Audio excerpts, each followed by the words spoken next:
The sound of rain on tin isn't usually something that makes your gut tighten, but that morning it did.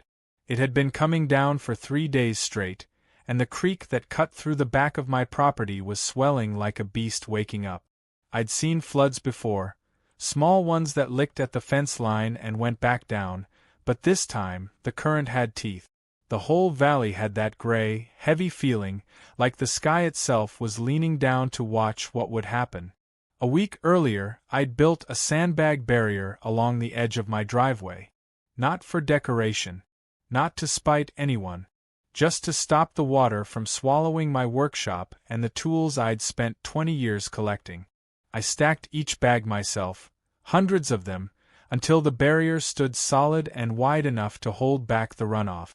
It wasn't pretty, but it worked, and for a few days it gave me some peace of mind. Then came Karen. She wasn't technically named Karen, but she didn't need to be. The HOA president of our little lakeside community carried herself with the same energy, the kind that made you feel like you were always breaking a rule you didn't know existed. She'd complained about my unsightly sandbags twice already. Said they were lowering the neighborhood's aesthetic. I told her they were saving my livelihood. She told me to file a request. I told her the water wasn't going to wait for paperwork. That conversation didn't go over too well. So when I heard the sound of a car door slam that Saturday afternoon, I already knew it was her. I stepped out onto the porch, rain jacket half-zipped, coffee in hand. There she was, umbrella in one hand, clipboard in the other, walking straight toward the sandbags like a queen inspecting her peasants. Her white SUV, one of those high-end models with chrome rims, sat parked right in front of my offending structure. "Mr. Hale," she called out over the rain, voice sharp enough to slice the air, "you were instructed to remove these sandbags by Friday. It's now Saturday." I set my cup down on the railing. "Ma'am, you might want to leave those alone. The water's coming up fast." "They're not permitted," she snapped. "I've had multiple complaints." I could have argued. I could have explained again that the entire lower half of the neighborhood drained through my land. But it wouldn't have mattered. Karen didn't deal in logic, only control. She waved her hand like she was blessing the land. "I'm having them removed. You'll be fined accordingly." And just like that, 2 men in neon vests came around the corner with shovels and gloves, the kind you hire off Craigslist for a day's work. My jaw tightened. "You can't do that," I said. "That barrier's the only thing keeping the water from reaching the slope."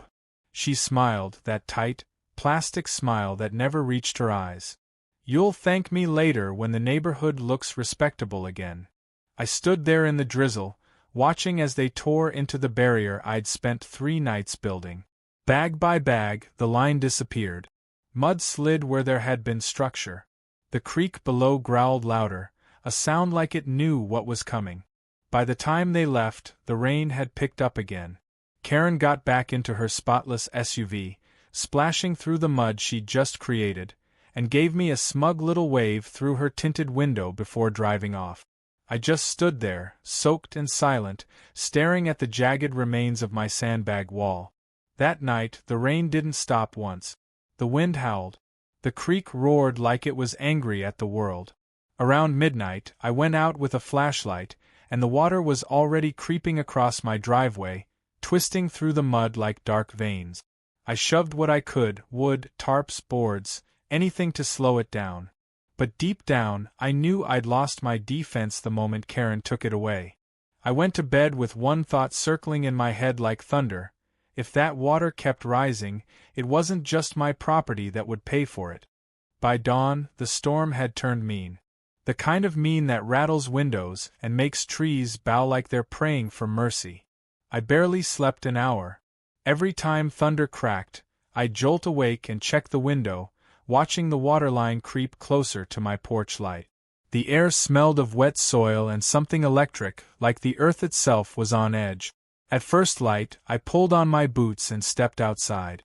The ground squished under my feet. The creek was no longer a creek.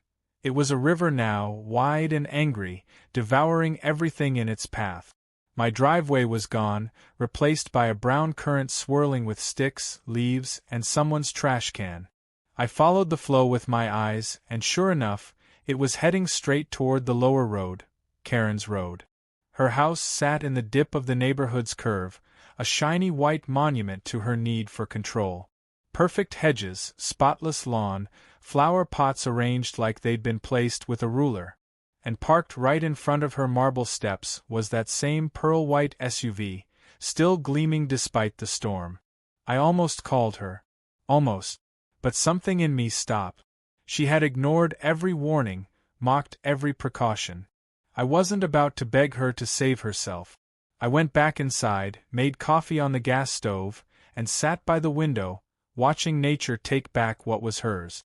Around 8, the wind shifted. Sheets of rain drove sideways now, hard enough to sting your face if you stepped out. I heard a sound then, deep, guttural, like the earth coughing. It came from the direction of the slope behind my workshop. The mud was starting to give.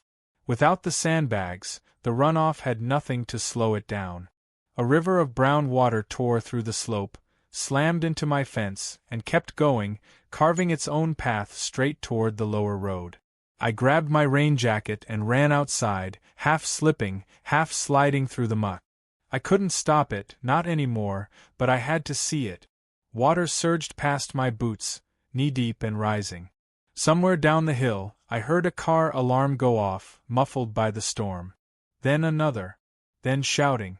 Karen's voice cut through the noise, shrill, panicked, nothing like the calm superiority she wore like perfume.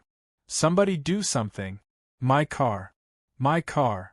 I crested the hill just in time to see the wall of water reach her driveway. Came fast, too fast to react to. The flood hit her hedges first, flattening them in seconds. Then it slammed into her yard, turning her perfect flower beds into soup. She stood on her porch, barefoot in a bathrobe, screaming at nobody in particular. The SUV rocked once, twice, and then lifted off the pavement like a toy in a bathtub. The water rolled underneath, caught the wheels, and spun it sideways. For a second, it teetered, headlights flashing wildly in the rain, before the current took it. Down the street it went, bouncing off mailboxes, clipping fences, smashing into a stop sign that bent like paper. Karen's cries turned to sobs. She ran to the edge of her porch, reaching out like she could grab it, as if her $1,000,000 car was just a few feet too far to save. But it was gone, carried off down the flooded road and out of sight. I didn't cheer. Didn't smile. Just stood there, soaked to the bone, heart pounding in my chest. The irony was too cruel even for satisfaction. She'd taken down my sandbags because they were unsightly, and now the flood she'd unleashed had wiped her clean. For a long moment, there was only the sound of the storm and the far-off honk of a dying alarm echoing through the valley. Karen turned slowly, saw me standing on the hill, and froze. Her mascara ran in dark streaks down her face, her robe plastered against her skin. We just stared at each other through the rain. Two people who finally understood the cost of arrogance. Then she turned and went inside, slamming the door behind her. I stayed there a while longer, watching the water recede inch by inch, feeling the weight of every word she'd ever thrown at me wash away with it. By the next morning, the storm had burned itself out. The air was still heavy, the kind of thick damp that clings to your lungs, but the rain had finally stopped. Silence settled over the neighborhood, not peaceful silence, but the kind that comes after something has been broken. The roads shimmered with water. Branches lay scattered like bones. And down by the curve where Karen's house sat, the ground was carved into deep scars where the flood had torn through. I walked the perimeter of my land, boots sinking into what used to be a driveway. The sandbags were gone, washed into the creek or buried somewhere in the mud, but the workshop had survived, barely. A few inches more, and the water would have reached my power tools. I took a long breath, feeling a mix of anger and relief twisting in my chest. I'd warned her. I'd warned all of them. And now the proof was lying all over the valley in the form of ruined lawns, upturned trash bins, and drowned cars. When I reached the road, I found half the neighborhood already out with shovels and wheelbarrows, trying to clear the debris. No one was talking much, just the sound of scraping, splashing, and the occasional sigh.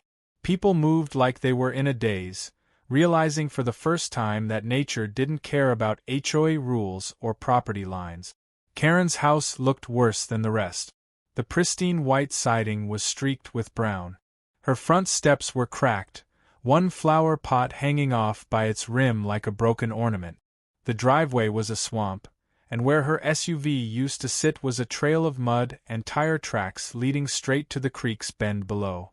I hesitated before walking closer. I wasn't planning to gloat, not my style, but something in me wanted to see how she'd handle being on the other side of a disaster. She was out front, in jeans and a sweatshirt this time, hair tied back, her eyes red and puffy. She didn't see me at first.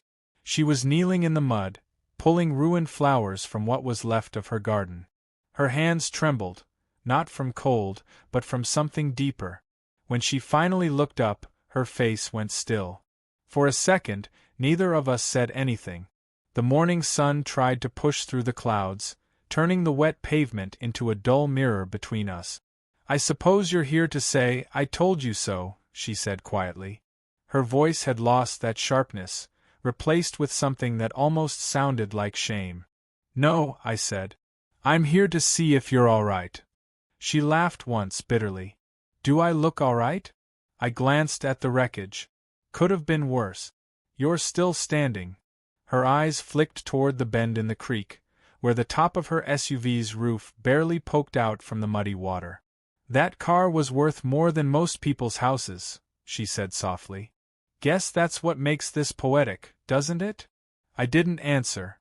She stood, brushing her hands off on her jeans, and looked up at me. "I shouldn't have touched your sandbags," she admitted. I don't know what I thought. That the rules mattered more than reason. That it was my job to keep everything looking perfect. I nodded slowly. "Perfection doesn't hold back floods." She smiled faintly, a fragile, broken thing. "No, I guess it doesn't." We stood there a moment, just listening to the water still trickling down the road. For once, she didn't fill the silence with orders or complaints. Just stood there like any other person realizing they weren't invincible. When I turned to go, she called out, "If you rebuild your barrier, I won't stop you this time." I looked back. "You won't need to. Everyone's seen what happens when you try to fight nature with paperwork." She gave a slow nod, eyes glistening in the morning light. I left her there among the mud and broken flowers, both of us knowing the valley would remember this storm long after the water was gone.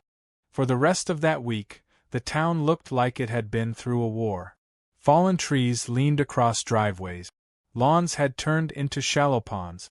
Garbage cans, toys, and mailboxes had gathered in strange piles wherever the floodwater decided to rest.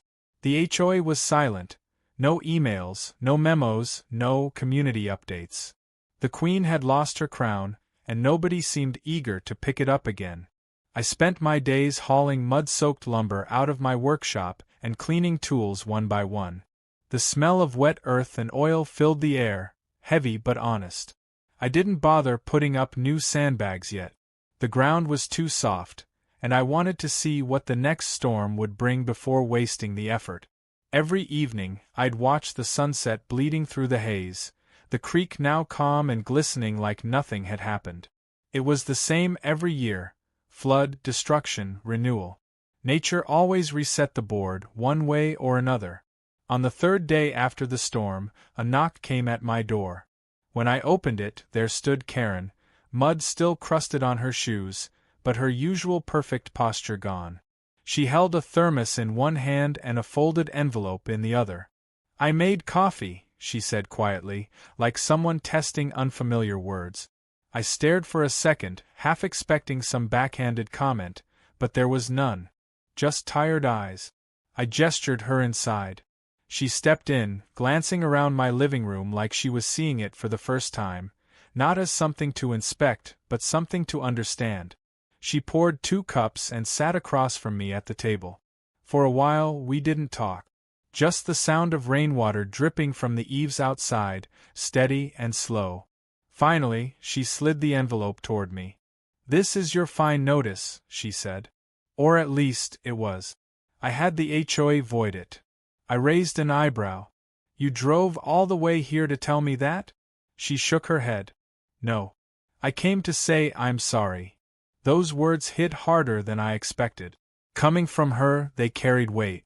I watched her hands, how they fidgeted with the mug's rim, restless and unsure. "You know," she continued, "I've been running that HOA for 6 years. I thought keeping things tidy meant keeping people safe. But I guess I got so focused on appearances that I stopped seeing what really mattered."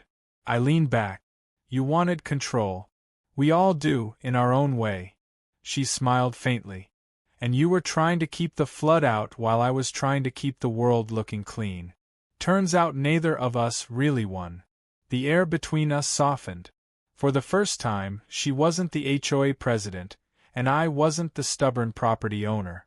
Just two neighbors who had both learned the same lesson the hard way.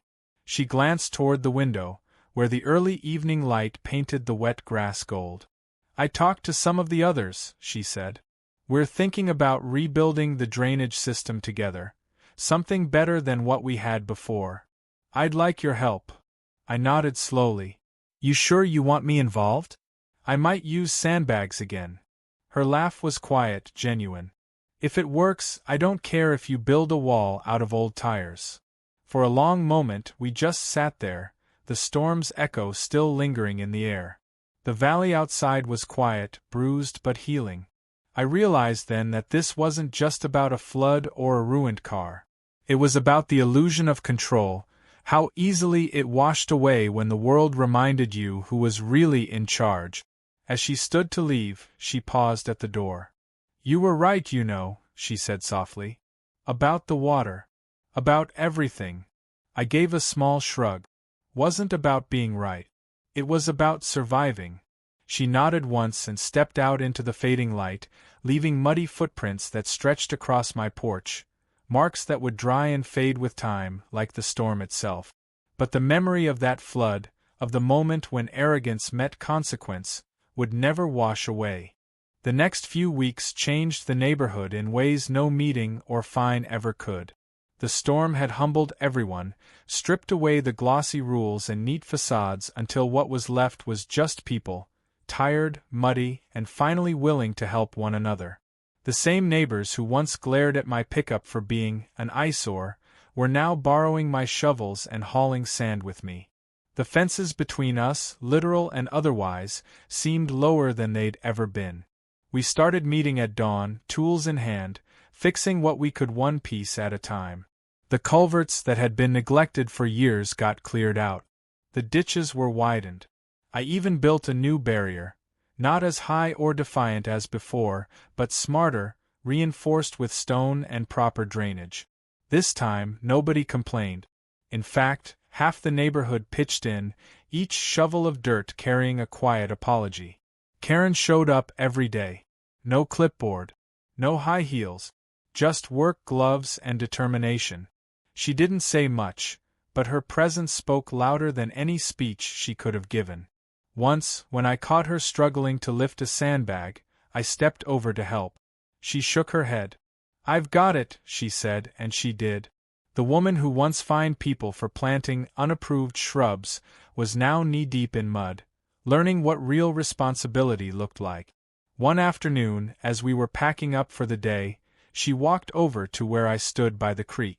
The water ran clear again, sunlight dancing on its surface like nothing bad had ever happened.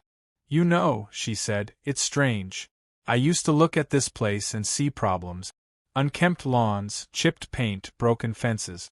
Now I see how much it takes just to keep it standing." I nodded. "Funny how a little water can teach more than a dozen HOA rules." She smiled faintly. "I've been rewriting those rules, actually. Cutting out the ones that never made sense. People need to protect their homes, not just their lawns." "About time," I said, taking a sip from my canteen. She looked at me then, really looked, and there was something different in her eyes, something human, stripped of the usual arrogance. You know, when that car floated away, all I could think about was how hard I'd worked to keep up appearances. And then it hit me, none of that mattered. It was just metal and polish. You were the only one who tried to warn me. And I treated you like a problem. It's done now, I said. Water doesn't hold grudges. She chuckled softly. Maybe people shouldn't, either. A breeze moved through the valley, carrying the scent of pine and wet soil. For the first time in months, the place felt alive again, not like a set of properties under management, but a living, breathing community. Kids were out riding bikes through puddles. Old folks sat on porches, sipping coffee and watching the cleanup like it was some kind of shared redemption. By the time the sun dipped low, the whole neighborhood had gathered by the creek, admiring how the light hit the new stone barrier. Someone brought out a cooler, someone else a grill. People laughed. Music played from a phone sitting on a bucket. It wasn't planned, but it felt right. After everything, we needed a moment to remember why we all lived here in the first place. Karen stood next to me, watching the current slide around the barrier we'd built together. It's beautiful, she said quietly. It's functional, I replied. She laughed. You really can't take a compliment, can you? I smiled for the first time in a long while. Guess I'm not used to getting them from you. The night settled softly around us, and for once, the sound of running water didn't mean danger. It meant balance. It meant the land had taken what it needed and given something back. As people drifted home under the orange glow of the streetlights, I stayed a little longer, hands in my pockets, watching the water curve around the stones. I realized then that the flood hadn't just washed away cars and fences, it had washed away something heavier: pride, distance, the illusion that control was safety. And in its place, something better had started to grow. A month passed before the valley felt normal again, though normal didn't mean what it used to. The old version of normal had been spotless lawns, whispered complaints, and rule letters slipped under doors. The new one smelled like wet wood and shared sweat. It sounded like shovels and laughter, and it looked like people finally seeing each other instead of pretending to. The HOA meetings were no longer held in Karen's immaculate living room. Now they took place under the old oak near the mailbox cluster, folding chairs lined in a half-circle. There was no microphone, no minutes recorded by some assistant. Just neighbors, muddy boots resting on roots, figuring things out together. For the first time, it actually felt like a community instead of a hierarchy. Karen always showed up early. She didn't lead anymore, not officially, but people still listened when she spoke. Her tone had changed too. Softer. Humble. She'd become someone who asked questions instead of giving orders. And maybe that was the biggest change of all. One afternoon, she stopped by my workshop with a basket of tools. Found these in the drainage ditch, she said. Figured they belonged to you. They did: rusted pliers, a wrench, a tape measure with my initials half worn off. She placed them on the workbench, and hesitated before speaking. You know, she said, I used to think this whole HOA thing was about keeping people in line. But now I see it's supposed to be about keeping people safe. Sometimes those are the same thing, I said. Most times they're not. She smiled faintly. You ever think about joining the board? I laughed. Me? No thanks. Last thing this neighborhood needs is me in a meeting arguing about mailbox colors. She grinned. Fair point. Then she turned serious. But we could use someone who remembers what the storm taught us. Someone practical. I looked at her, really looked. The woman who once fined me for stacking sandbags was now asking for my help to prevent the next disaster. There was a strange kind of peace in that. Maybe, I said. If it means no more fines for sandbags. She chuckled. Deal.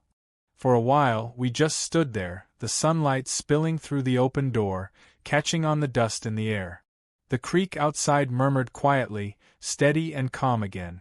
Every so often, I'd glance at the new stone barrier. It wasn't perfect. Nature would wear it down again someday, but it stood strong for now, and that was enough. Later that week, a storm rolled in. Nothing serious, just a quick summer squall. But the sound of rain on the roof made me pause all the same. I stepped outside and watched as the water gathered along the edges of the property, channeling neatly through the new drainage system we'd built. The barrier held perfectly. The creek rose a little, then leveled off. For the first time in years, I didn't feel that sick twist of fear in my gut. Across the road, Karen stood on her porch, arms crossed, watching too. When our eyes met, she gave a small nod, no words, just understanding.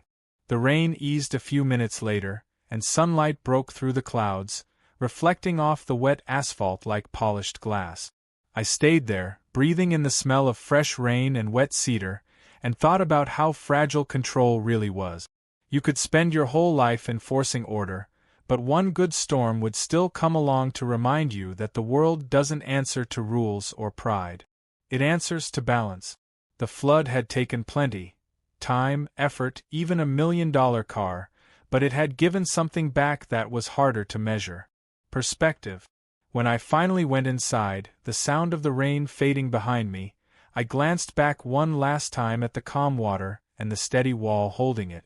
The storm had come and gone, but its lesson stayed, quiet, patient, permanent. Because in the end, the real flood wasn't made of water. It was made of ego. And once it finally broke, everything that mattered could finally start to grow.